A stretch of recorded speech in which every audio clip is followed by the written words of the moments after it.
It's Confident Computing number 861. How do I contact Outlook.com customer service? Hi everyone, I'm Leo Notenboom for askleo.com with this week's video summary of my weekly emailed newsletter, Confident Computing. If you're not getting it every Tuesday in your inbox, go visit askleo.com/newsletter and sign up today. One of the very common questions I get pretty much all the time is how do I reach out to Microsoft for help with Outlook.com? Many people want a phone number to be able to call. There's no phone number. They want an email address to be able to mail. There's no email address. There are some alternatives. They're not really what everybody wants, but they are there nonetheless. This week's featured article, How Do I Contact Outlook.com Customer Service, goes into the details.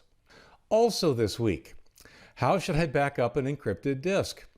You use whole disk encryption or some other form of encryption on your disk. How do you back it up in a way that you can actually access the backup when you need to? Why is my Zoom video breaking up? You know, we're all spending way more time on Zoom and other streaming video services than I think we thought we would a year and a half ago. And having the video be of poor quality or breaking up is really common. I've got some ideas on why that might be happening. How do I password protect email attachments? Surprisingly, there is no standard answer to this. It's not built into the email protocol.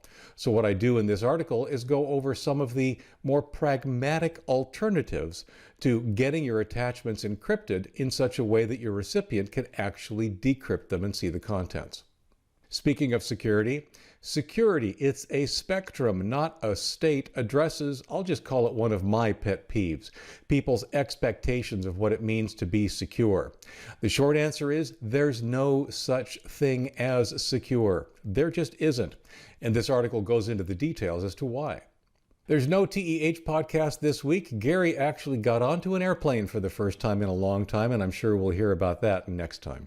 As always, I hope you find something interesting or educational in this week's newsletter, perhaps a little entertaining. Until next week, I'm Leo Notenboom, and this is askleo.com. Take care.